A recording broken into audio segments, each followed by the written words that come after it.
The psychedelic revolution is here.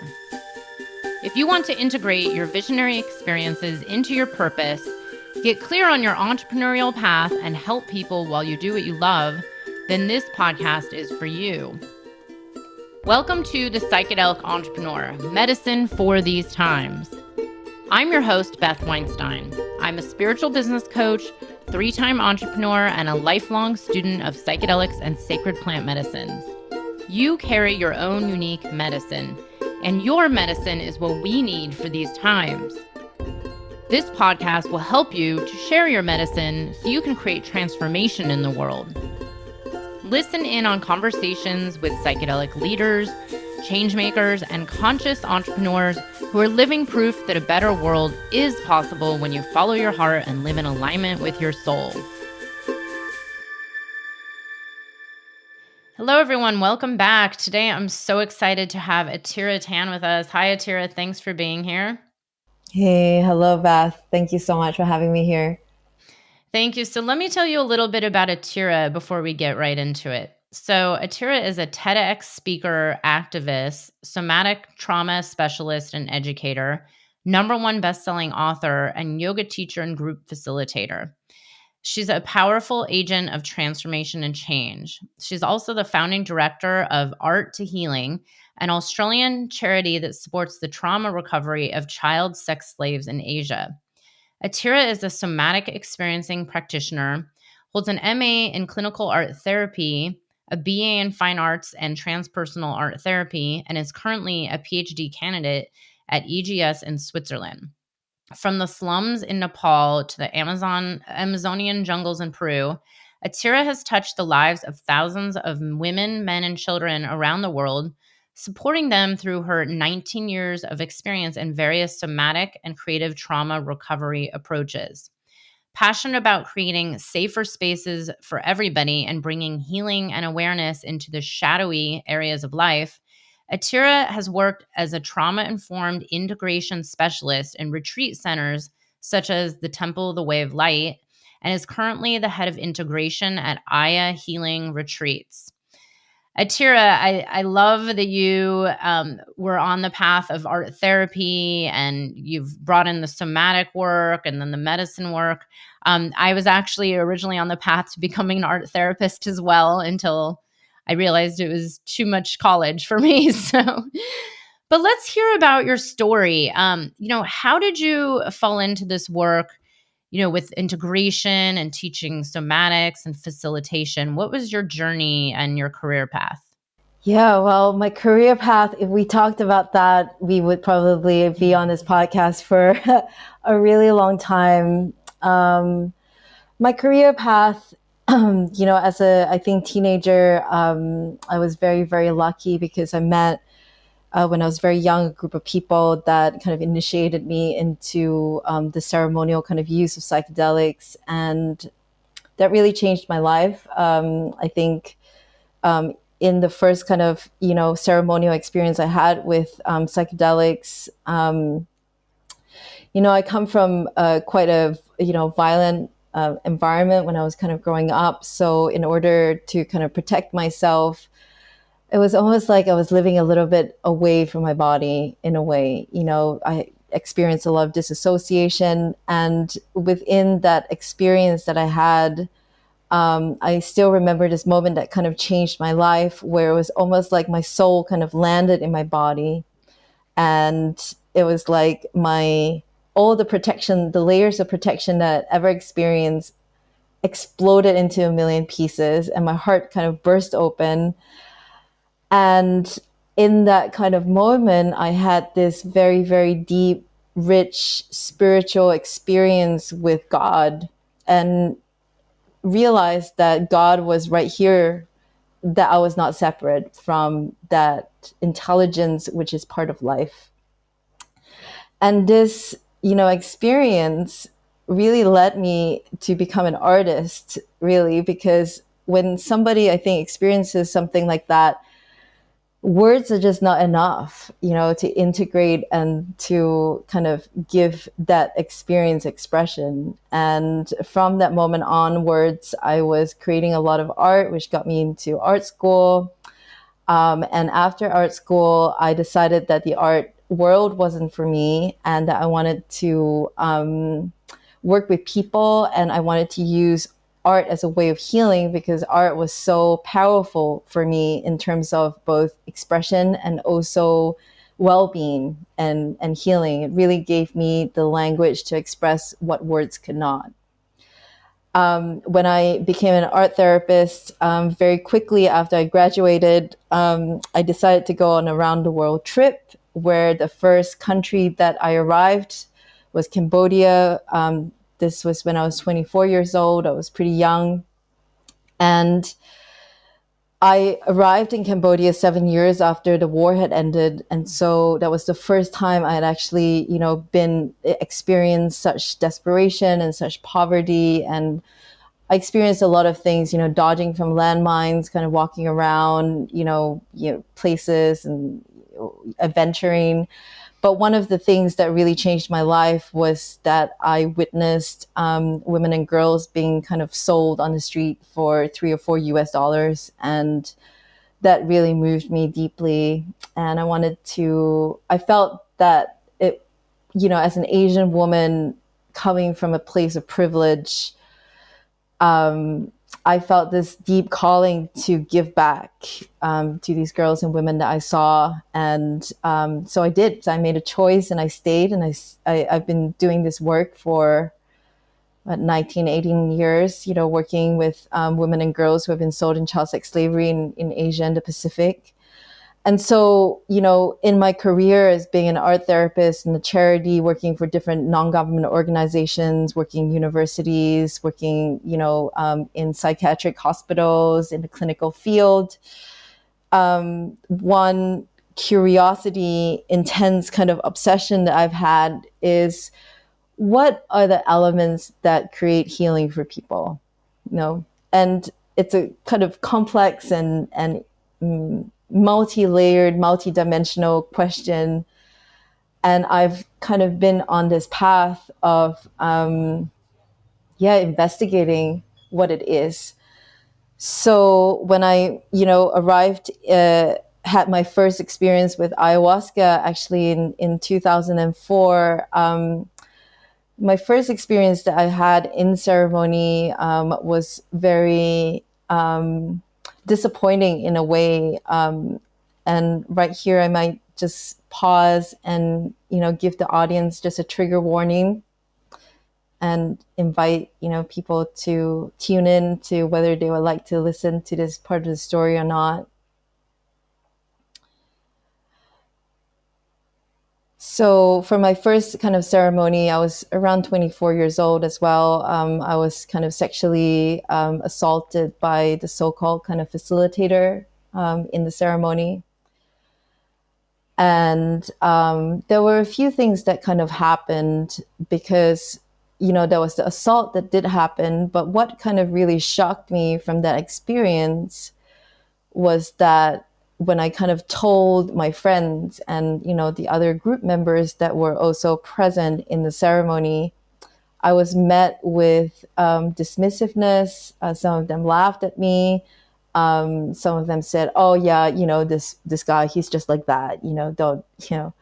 And I was quite kind of shocked at the lack of support and also the lack of just the lack of care in this situation. And little did I know that experience, even though it was a very unfortunate and an experience that was really a boundary violation for me, and also a boundary violation in the space too, that kind of inspired my quest in being curious about how we can create safer spaces for people.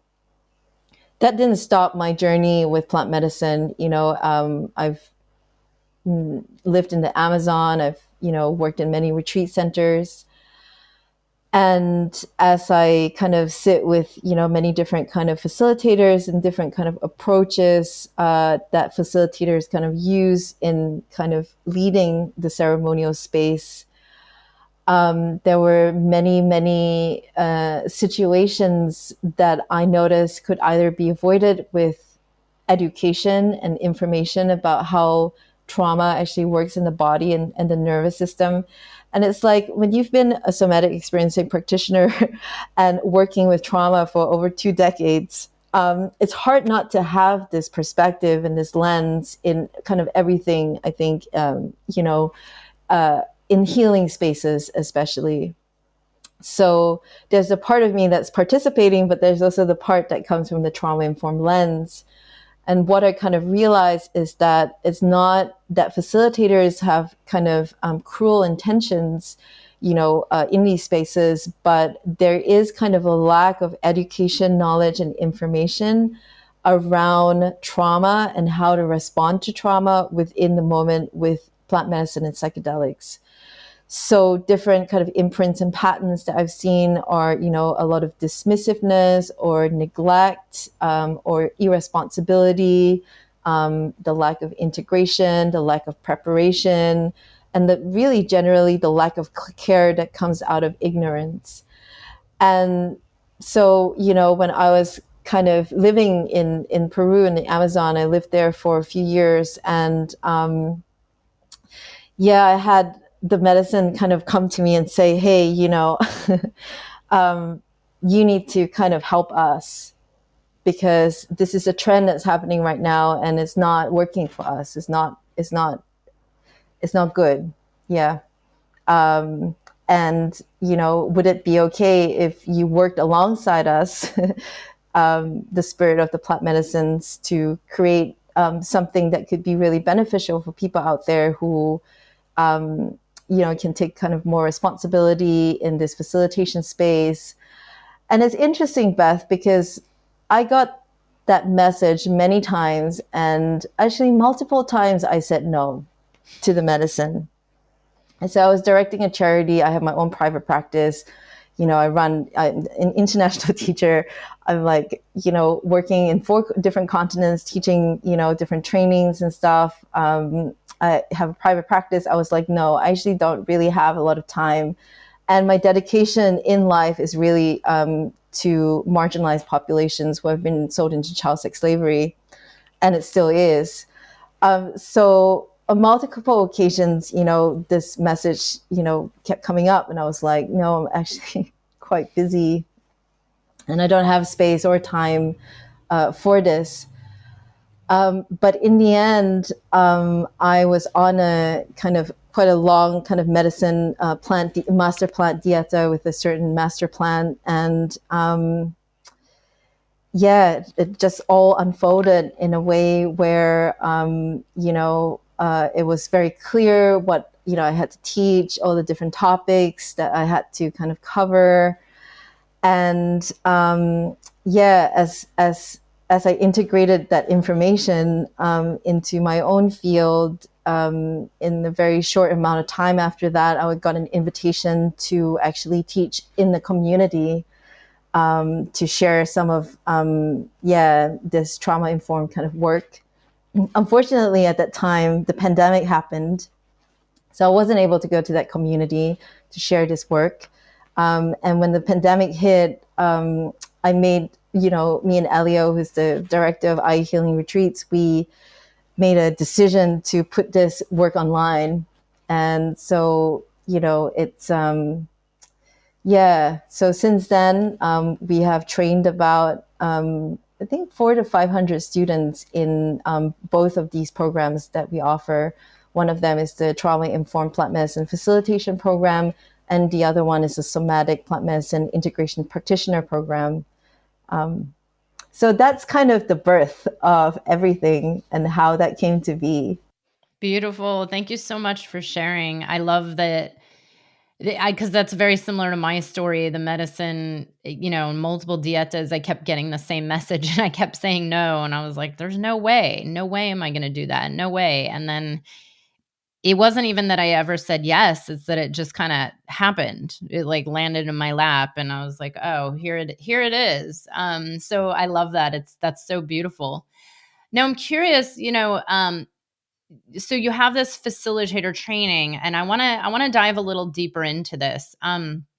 Is this to train new facilitators, people who've never facilitated before, or is this for people who are already experienced? Because your story, and thank you so much for sharing it, is not the first time we've heard this story. I mean, everybody listening, I'm sure, has heard multiple or even been in situations, and I've been in a couple situations where, there was not direct abuse, but there was definitely unsafe container, and I wish I hadn't stayed in it. And it's interesting that happened when I was actually quite experienced, and it still happened. Quite experienced and actually very informed, and it still happened. So everybody has these stories of, a situation that's just not safe or not held or feels off, or maybe there's actual just straight up abuse, or maybe there's even some energetic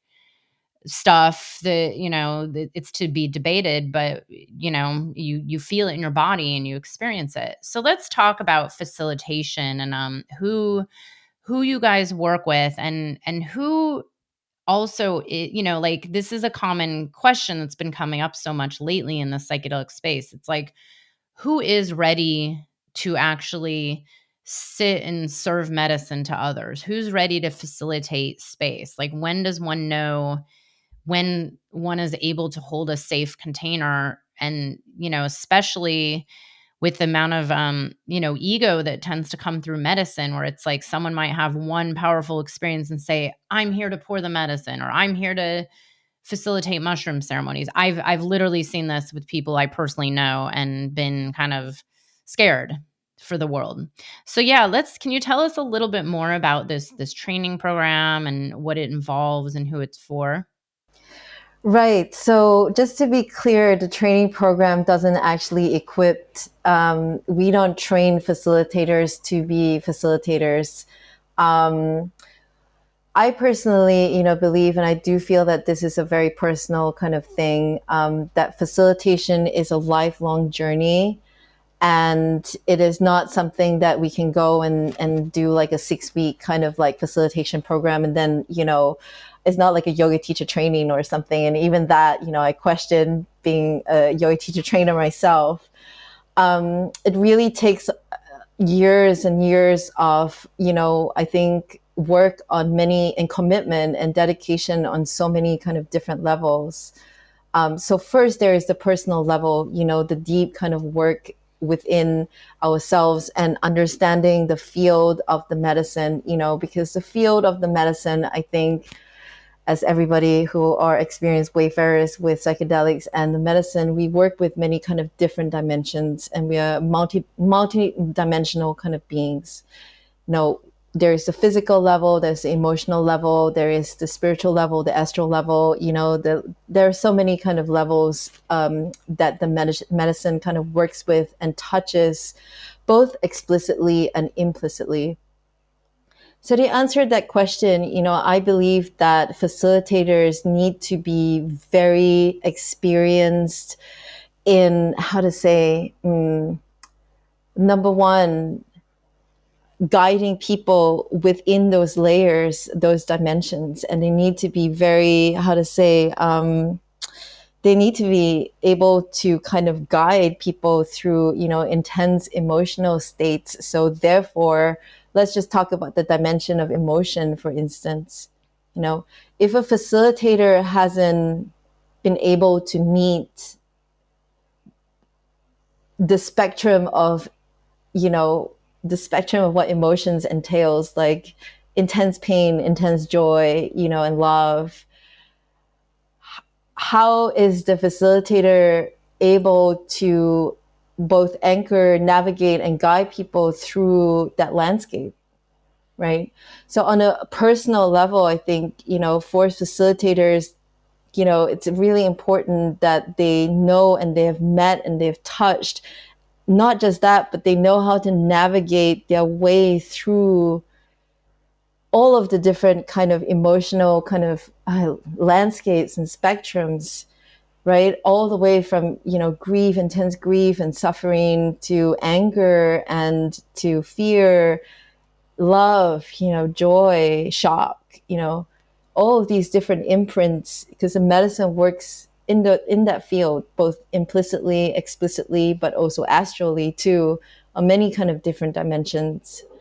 So there needs to be a lot of commitment, I think, and dedication with a facilitator to be able, as I mentioned, not just to touch that within themselves, but know how to get out of those situations, know how to be present, know how to be attuned, know how to be able to navigate people into reparative kind of situations where they are not neglectful and they are not hovering, or they're not, invading somebody's boundaries and space. So we're just talking about the dimension of emotions here, right? I mean, that's just one dimension. And if the facilitator is not apt, if they're not, I think, aware, or they haven't touched those places within themselves, then it's going to be very, very difficult for a facilitator to navigate that space, not just with one person, but a group of people. And some of these ceremonies are a large number of people, and, there are lots of nervous systems happening that are kind of, communicating with each other. There's a field that's kind of created. So I think that kind of level of attunement, you can't go into a 6-week course, and then suddenly, build that muscle of attunement within 6 weeks. It takes years to kind of develop. So that's just one level of it, right? Then depending on the plant medicine and psychedelics that you're working with, I mean, we come from, we really respect the indigenous, traditions and cultures that hold the ancient kind of technology of this medicine. And there's just so much in that field to learn. There's so much wisdom there. There's just millennia and millennia of like wisdom of how to work specifically in those different kind of dimensions with the medicine to bring forth, a sense of healing, protection, whatever the individual's intention comes with. And again, that requires years of dedication and working with these mentors and these facilitators. And it's not just information that we're gathering, it's actually a way of life, which is very, very different from our Western minds and also our Western perception of reality. To really grasp that perception of reality, it has to kind of be, in my opinion, embodied, so that the facilitator is kind of really walking the talk, and emanating that perception of reality and consciousness and altered states of consciousness. It's in everything that they do. It's how they think, it affects how they feel, how they relate to themselves and how they relate to others. And when a facilitator is not kind of grounded in that, then that creates a lot of incongruence in the field that people kind of pick up. So, and that's not helpful either. So there is the personal work, then there's kind of the training, and then there's also the practice piece, of actually mentoring with other facilitators and learning from that. So the journey is very long and it's very individualized. It depends on, different people. And for this trauma-informed plant medicine facilitation program, what we are teaching is we're educating facilitators to be trauma-informed. Anybody that wants to really work in that space, so support people, angels, guardians, anybody that wants to kind of step more into a place of space holding. It's very applicable for people that might be processing their own trauma, and they might want to look out or know how to process their own trauma with the plant medicines and psychedelics, or finding a facilitator that suits them or who is trauma informed. It could also suit, integration coaches or practitioners that are helping in that field, people that are helping with preparation.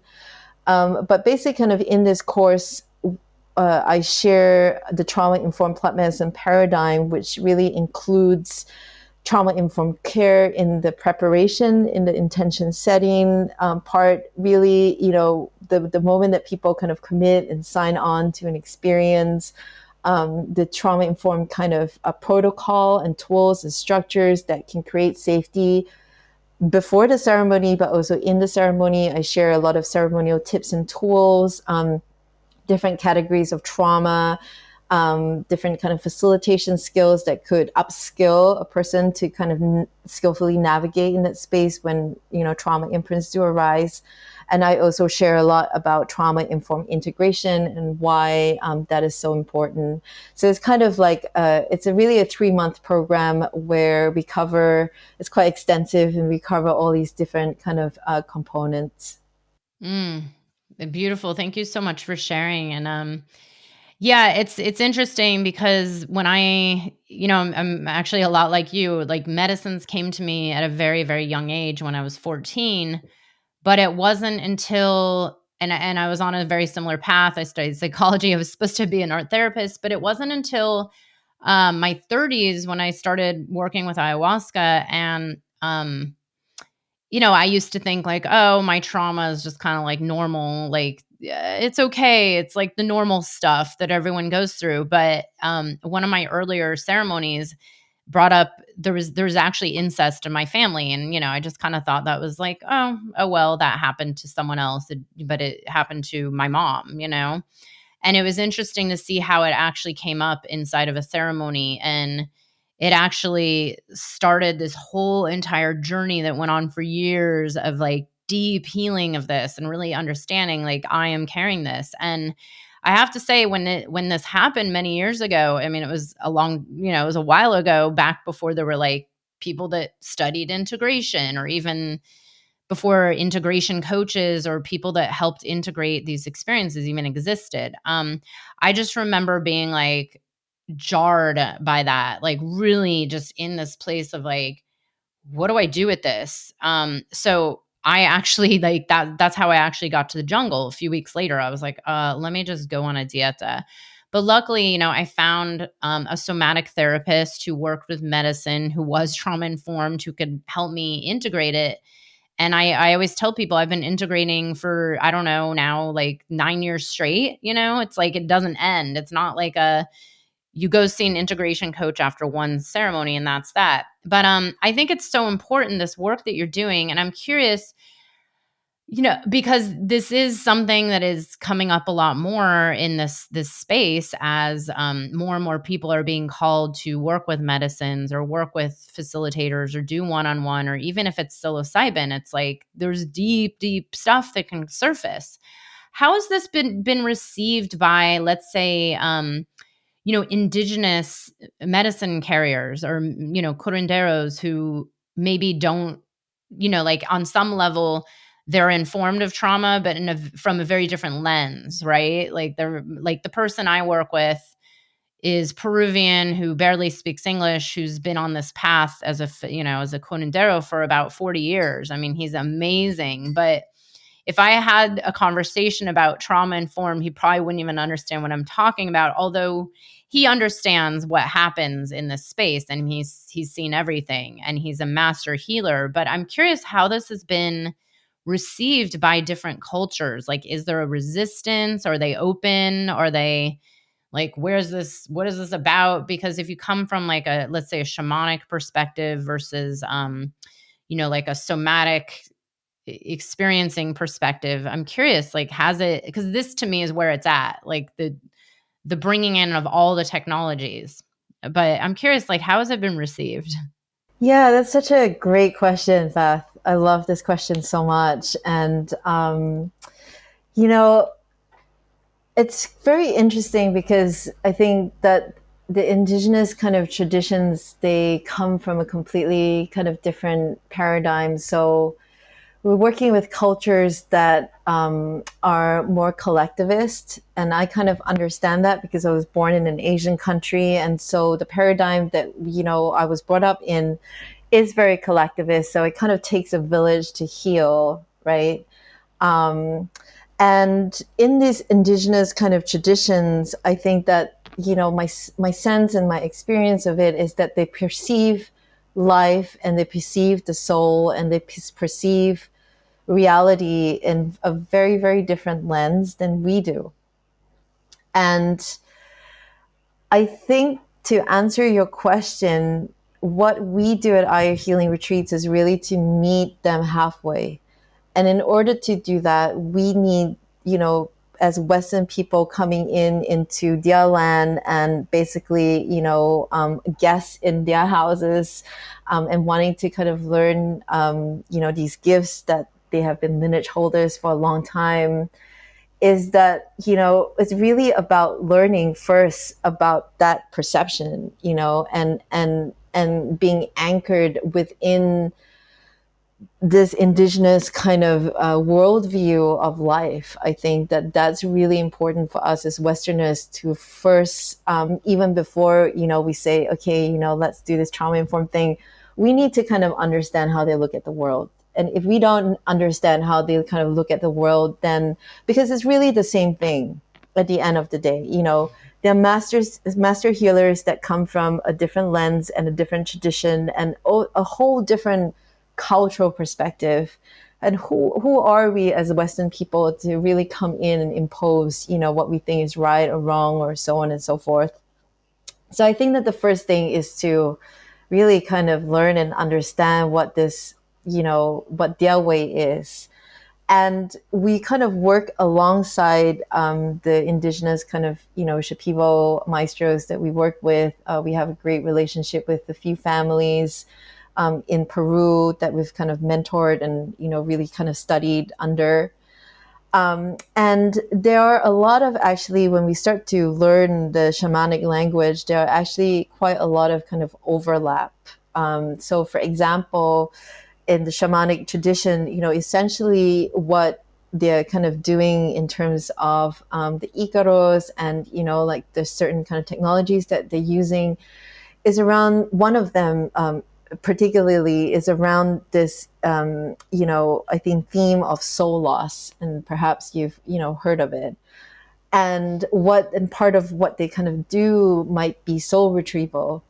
Now, a certain kind of aspect, if you look at the shamanic way of like soul loss and soul retrieval, actually has a lot of overlap and even parallels, and it's very, very similar to you know, trauma that happens that leads to kind of disassociation, that leads to fragmentation, for instance. So from a trauma kind of perspective, or more perhaps a somatic trauma perspective, when there's kind of either a traumatic event, or it could also, you see, trauma is not just what happens to us, but it's also what didn't happen to us too. So there are two things that we're you know, we're kind of holding in this field, which is both neglect and also, you know, events that happen that could probably be termed under, you know, abuse. And sometimes this abuse is cumulative, and sometimes neglect and abuse go hand in hand together. When that happens, and it's too kind of overwhelming for, you know, a child or say an adult, what happens is that, you know, there's a part of their being that kind of disassociates or, you know, freezes. You know, that's the kind of, you know, our terminology, right, in this Western world, you know, and it's almost like a split starts to happen.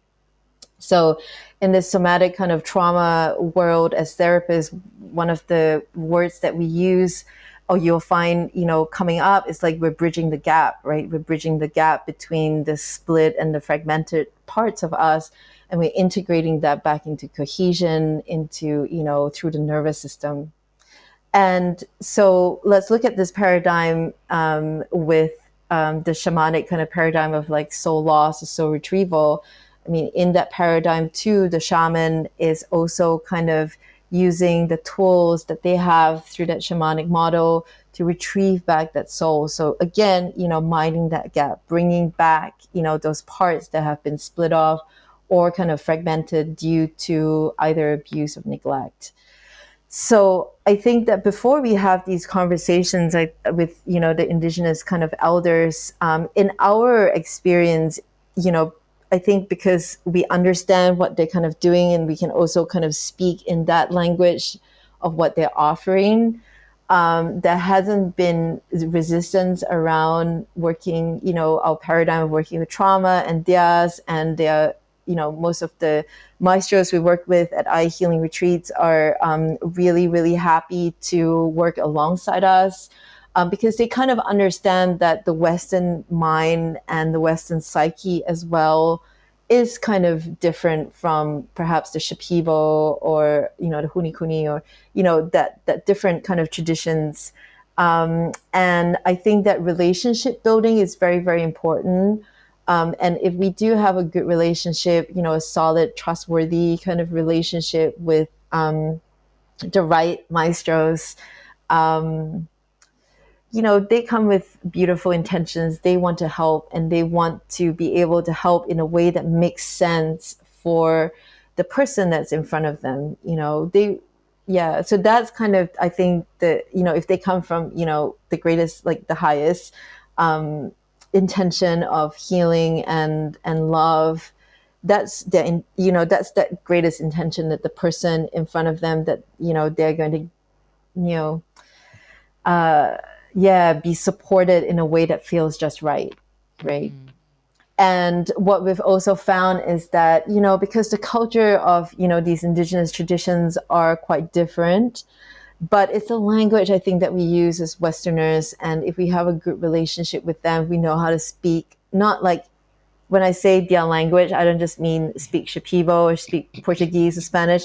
I actually mean like speak from their perception of their worldview. And when we can understand, like, mutually in reciprocity, my experience is that they're very open, because they want to help, and they want to make sure that they're doing a good job.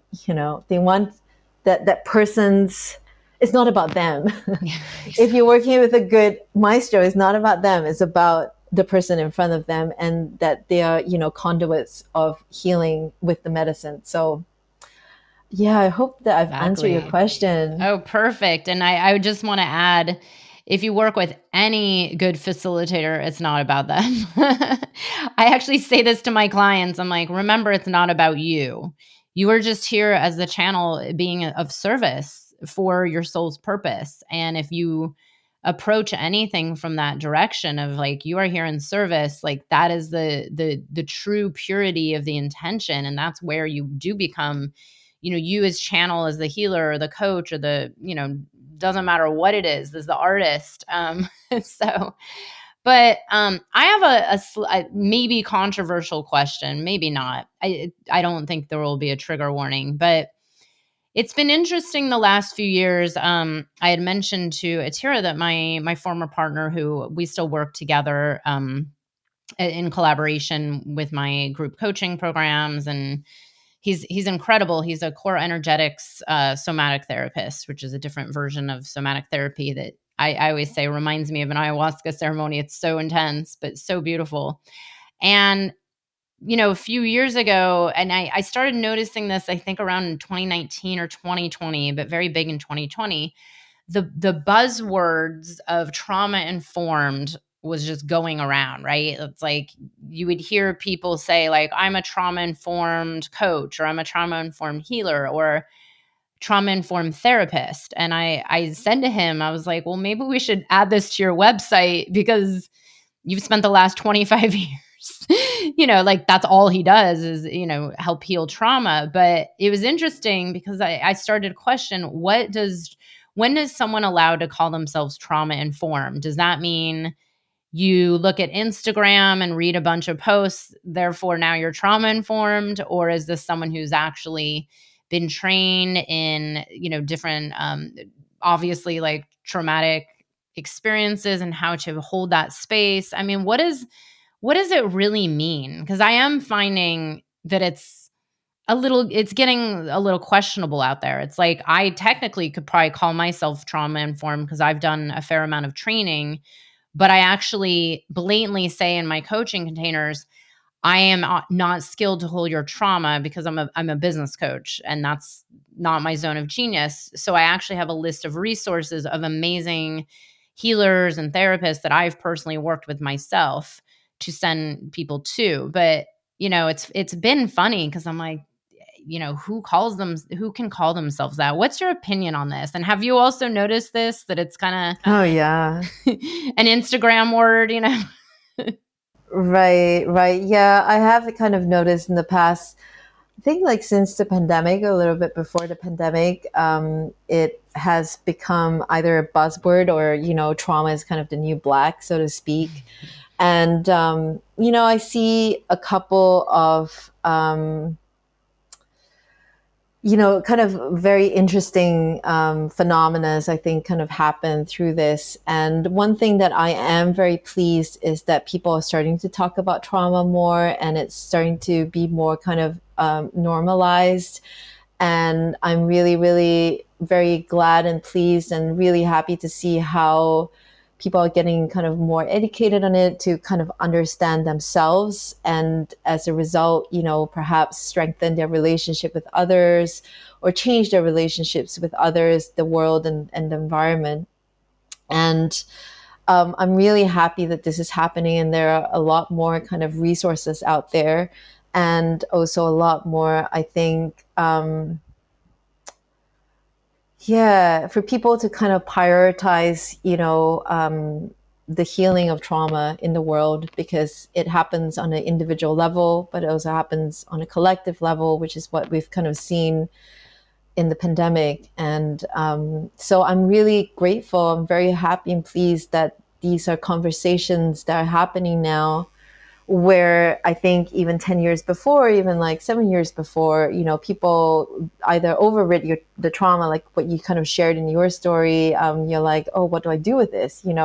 Or people do not feel, there's a taboo about mental health. So people don't really want to reach out because they feel a lot of shame about this. So I'm really grateful that there are kind of more conversations around the area of trauma. What I notice, I think perhaps in the Western world, or maybe, it's something that is happening as a trend in the world today. There is a trend where there is not a real focus on the embodiment and the integration of information, education, and knowledge, right? So, and there is kind of, I don't know what's happening in the world today, but it's almost like people want to kind of, people feel the need to, for whatever reasons they have, and that's probably, many, many reasons, but everything's about the hustle, right? These days. So with healing, as you mentioned, I think you named ego, there is also, it's a hard time at the moment, financially too in the world. So there is a lot of desperation, and there is kind of a huge, I think, gap between, I think, as I mentioned, the walking of the talk and doing a 2-day program and calling yourself trauma informed. And that isn't a personal choice, right? At the end of the day, it's a personal choice. And the thing is that when you walk into a room with somebody that's trauma informed, you will know. The moment the person opens their mouth, the moment the person greets you, you will know a fake from somebody who's kind of really kind of living and embodying trauma informed principles. Mm-hmm. And the sense that you get, irregardless of whether people label themselves as being trauma informed or not, is that sense of safety when they enter into the field of somebody who's truly trauma informed. So I think that that's a great barometer, is paying attention to our bodies and how safe we feel with, a certain person. But when I kind of talk about being trauma informed, from our perspective at Eye Healing Retreats, what we mean is that we are understanding and we are also educated on how trauma affects the nervous system. And so when we are in the plant medicine space, whether we are preparing somebody for the journey in ceremony or in integration, we are interacting with all participants in a way that's sensitive to that understanding of really reading somebody's nervous system, and being very aware of re-traumatization, how the words that we use, the tone of voice, the pace of our words, it's kind of like a different lens that we're looking at the world in as well. And we are very sensitive to re-traumatization occurring in the plant medicine space. And our approach of facilitation, everything that we do, we say, we think, actually, and we feel, is really around mitigating the risk of re-traumatization from happening. And with re-traumatization, as a trauma-informed practitioner, we also understand that yes, there can be ruptures that happen, but there is also kind of repair.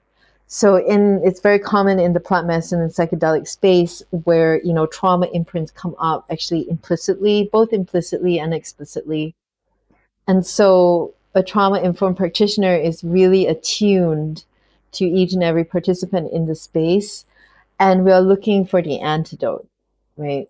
And with different people, is they need different antidotes. So it's kind of not a black and white thing, or it's a one kind of size fits all. But we are there to kind of provide essential and adequate support in an approach which is not just sensitive to trauma, but we are looking for what was missing, okay, in that particular trauma imprint that's coming up in ceremony. So, I guess what I would like to share with, the audience too, is that it's so wonderful that everybody is on the path of being trauma informed, and just know that, the path of being trauma informed is a long one. It takes time, it takes effort, it takes persistence. It also takes support as well. And it's not something that we can learn and really embody in 2-day training, or even, I don't know, a 5-day training. It's actually something that needs to be kind of lived and anchored within our own nervous system. And there are so many, a lot of us in fight or flight or freeze, actually, even as facilitators, there are things that trigger us. We're human, and we're meant to be human. We're meant to make mistakes. So I think being very familiar with our own nervous system is something that's very, very important, and, really being friends with it. Yeah, and that kind of embodiment and the stabilization of the nervous system really needs to be the foundation of this work in trauma-informed care. Yeah, not to say that we don't make mistakes, because that does happen. But I think the embodiment aspect and bridging that gap from the mind and the information in the neocortex into the nervous system is perhaps what's missing from this industry, or this area at the moment. Yeah, it's so beautifully said. And I've said this, I actually just said it on a podcast a few weeks ago where, I've had a couple clients. I tend not to work with anyone who's just facilitating. It's not, like I have my limits, but someone had gone through a training to facilitate 5-MeO DMT, and it was only a few days. And this was not one of my longer term clients. It was a very short term client. And I said, look, like, you have to really, as a facilitator, be honest with yourself and ask, like, put your ego aside and really ask yourself, like, are you truly ready to hold this kind of space? And it is a weird world, because you said it. It's like, because this has come up in so many other interviews where there is this desperation for healing. The whole world is going through this really intense portal of trauma, like collective trauma that we're witnessing in the present moment, with just all the big transitions on the planet. And it's a hard time for a lot of people. So there is this era of seeking the next thing, like, oh, I heard plant medicines and psychedelics will heal everything. I keep referring to it as this Amazon Prime effect, where everybody just wants it now. Like you said, the hustle, like they want it yesterday. And really the key is not do more, more, more, more, more. It's actually like the polar opposite, right? Like slow it down and start to integrate it and embody. And it has been interesting to watch the facilitator world, because again, the desperation is also coming from it's the supply and demand, right? It's like there is this desperation.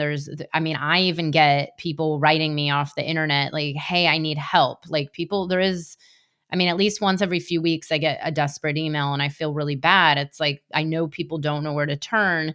And so then, of course, the facilitators are like, well, I'm just here to help. I'm just here to serve. But, this is where it's like, it does take your own inner journey, your own healing work to really ask yourself, like, where is this coming from, my own ego versus my truth, or what am I really capable of holding? And if maybe this is too much, like, or if I'm going to put them in a dangerous situation of being re-traumatized, like, you have to ask yourself if you really can hold that, or I always say, and my ex-partner's written about this, if psychedelics are even the answer. Because I personally, as much as I love this path, and it's, these plants have healed so much in me, I personally don't believe it is the path for everybody, because, depending on, where your trauma is and who you're working with, if you have integration, because it can actually be re-traumatizing, which takes you back further. It doesn't really pull you forward. It's like, okay, well, then you're just caught in this loop, which, I've been caught in before, where it's like, and it's just like, chaos. So it's an interesting conversation, but I do agree with you. And I love that you said that thankfully there's more conversation around it. There's more awareness. It's become, more normalized, where people don't feel so alone in the process. Like, I never spoke about the incest in my family until just a few years ago, because it was like, sweep it under the carpet and don't talk about it. And that's why I didn't think there was anything to even work with. I just thought, oh, it happened to my mom, not me. But yes, it's it's all there in the field. Um, I'm also curious, as someone who works with Aya healing retreats, what have you found over the last few years? Like, is there more of this demand for people to go on these ayahuasca? I don't know if they're dietas or more retreats, but have you found that there's just a huge growth in the demand for healing? And what are people going on retreats for?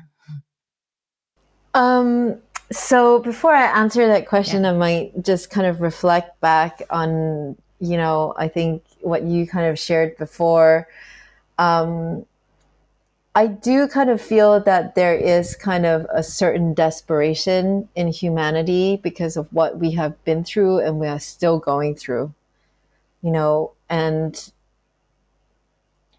in a way, kind of it's wonderful, but I think in a way that desperation overrides discernment, and I think that discernment, um, I'm just kind of saying this from experience because so I'm a somatic trauma specialist. I work with plant medicines very specifically with trauma imprints. So that's kind of what I do. I work with trauma that comes out in plant medicine and psychedelic spaces. I offer mental health care plans alongside the plant medicine. And so people kind of see me. The clients that I get are people that are kind of mostly the ones that have been re-traumatized, and many of the experiences come from very inexperienced facilitators, I would say that. And what I do kind of notice is more and more now, especially in the last 18 months or so,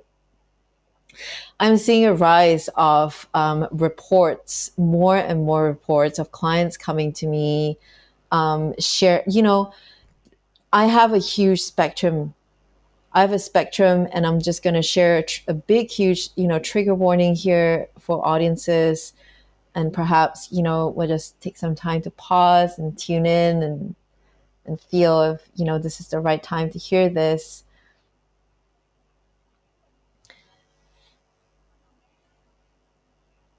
So I've had, very extreme experiences where, participants were raped in a ceremony by the facilitator. Ceremonies where people went into a brief psychotic episode over, which was not brief, really. I mean, that's the clinical, that's what they're called, brief psychotic episodes, ending up in hospital, and the facilitator not assuming any kind of responsibility. I have been in a lot, more and more people coming to me with 5-MeO, Bufo, DMT, that get completely, blown out of their body, and they are unable to kind of come back and ground. So they are constantly in a state of very, very high anxiety, and their life feels like a panic attack for years, actually, before they come to see me. Um, and, or for example, trauma imprints coming up where the facilitator, there's a myth actually that's happening in the facilitator world that I would like to bust. And one of this myth is that, oh, the medicine's doing the work. So if somebody's in distress, we're just going to sit here and we're just going to sing. And what happens is that this trend is actually very, very damaging, because to leave a person in distress and alone and to think that the medicine is just going to take care of it is very, very neglectful and irresponsible on the part of the facilitator. And this is kind of the trend, right? So it's the myth. And I've heard this many, many times. I've sat in ceremonies where, that is the approach of the facilitator. Perhaps when I was in distress or someone else was kind of in distress, and, they're just like, okay, that's your responsibility. If we, help you, that's going to create codependency, and so on and so forth. So that is re-traumatizing for a person to be in distress and perhaps have neglect as part of their trauma imprint, and to experience that again within like the plant medicine ceremony. That is extremely harmful. And to answer your question, I think if it's this, so we're seeing two things. So there is a demand, and there are also, I think, really inexperienced people out there that have had great experiences, with plant medicines, but don't really comprehend or understand kind of the responsibility that it takes to kind of hold that field with the plant, and being a facilitator.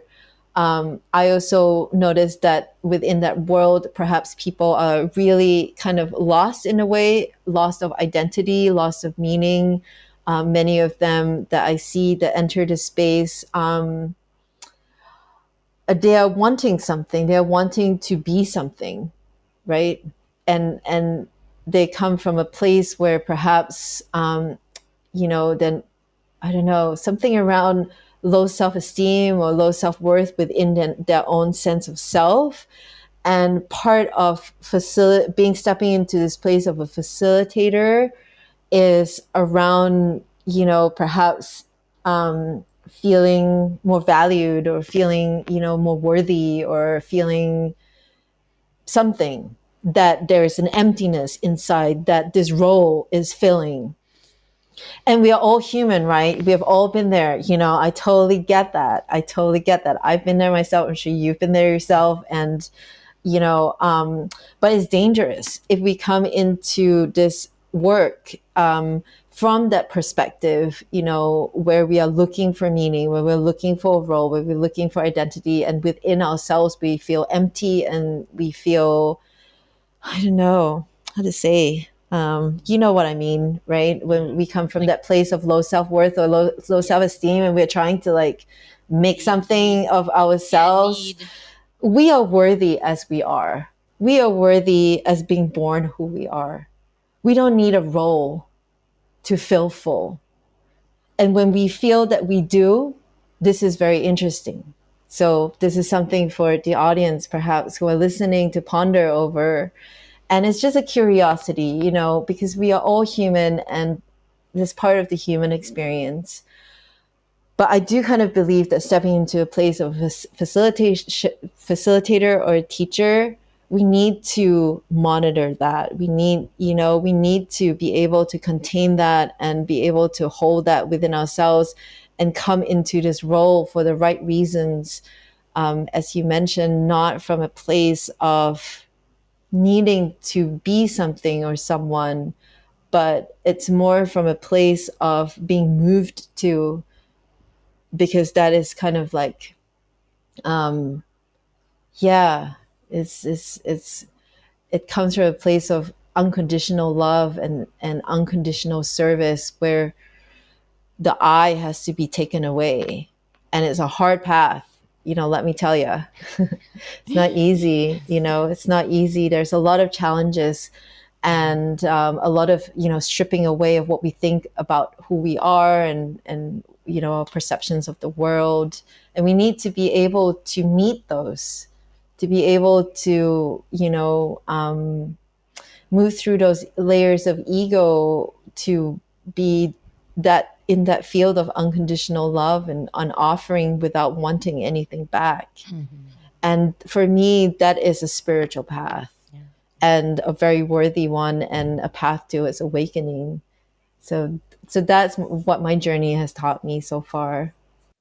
That's so well said, and it's so beautiful, because it's like it's this dance of like, well, we are human, we do have our wounds, our faults, our ego. The ego will always exist, but this is where, coming from the work I do with my clients who are, coaches, healers, psychedelic integration coaches, therapists. I say it's like this is where your own inner work is so important, to at least be able to engage the observer to keep your ego in check. Like I very often am the one in front of my clients saying like, look, this is me projecting onto you right now. Like I'll admit when I know what I'm doing, but to just at least be very transparent about, okay, this is my ego speaking now. And this is coming from this place of like having that core wound that's running the show. And it's actually like, well, is this my wound running my work right now, or is this my true higher self that's coming from a place of unconditional service? And to at least have the awareness of yourself, of like, oh, okay, maybe that's not coming from that pure place. And that's, it's like we are human, like you just said. It's like this dance. But this is where I think it's so important for especially facilitators to be doing your integration, to be doing your training, your own work on yourself, and not just go learn how to serve medicine. That's that. It's so much deeper than that, and this journey never ends. So this conversation has just been so incredible. I got very teary-eyed because yeah, I mean, there's a lot of realities to this world that we're in, and it's, I try to always come from this place of compassion, that it's, this human experience. But I do believe that having these conversations and then bringing this to awareness and being very discerning about who you work with, and really feeling into the depths of your body and your soul and your truth, like, does this feel really right? Is this really the kind of person you want to work with? But that's why I'm so glad you're having this conversation and sharing your wisdom and your knowledge. It's so important for everybody to really just be informed and be able to make good decisions for your safety and yourself and your body and your soul. So Atira, we only have a few minutes left, so I would like to have the audience be able to hear all about, where to find you, what you have coming up in the next, 6 to 12 months, like what's next for you in your world. Yeah, good question. So the next program that I'm going to be offering is the Somatic Plant Medicine Integration Practitioner Program. And what it actually offers is a somatic kind of model with integration. So if you're an integrational practitioner, or if you're interested in integration, it's a really kind of wonderful model that you can use with people to really kind of bring them deeper and into that intelligence of the body. So I love this course. It's going to be in September, from the 9th to 11th of September. And then I'm going to Peru, and I'm running a healing trauma retreat, which is a very kind of small and intimate retreat in Iquitos, in our centered eye healing retreats. And I believe that we have about a few more spots available. So this is a very kind of specialized retreat, a blend of both kind of somatic experiencing, embodiment practices, working with the Shipibo maestros, being on a plant dieta as well. And it's kind of an ayahuasca retreat. So it's a very kind of comprehensive program. We have a very small group with us. And it's just a deep dive into creating safety, restoring boundaries, bringing the medicine work a lot deeper with somatic experiencing and these practices. So that's happening at the end of the year. And in the beginning of the year, I will be running my trauma-informed plant medicine facilitation program again. And all this information can be found at the ayahealingretreats.com website or my website, atira10.com. Thank you so much for this work you're doing. I might actually join your training in September. I'm like, there's always more to learn. And I find this work to be exactly where it's at. And it's been so much of my path with the somatic integration and the plant medicine. And I cannot be any more grateful for having these tools available to us to heal and be able to live our best life. So thank you so much for this work you're doing. It was so great to finally meet you. Likewise. Thank you so much, Beth, for the opportunity. Thank you. And everybody, will have another episode next week. Be sure to leave a review if you liked this podcast. Thank you so much for being here. And thank you, Atira. Thank you, Beth. I hope you enjoyed the episode. If you're feeling inspired, I'd appreciate it if you showed your love with a review. And check out my YouTube channel where you can find the video version of this podcast. You can also head to bethaweinstein.com to learn more about me and grab my free business growth trainings. Remember, you carry your own unique medicine, and your medicine is what we need for these times.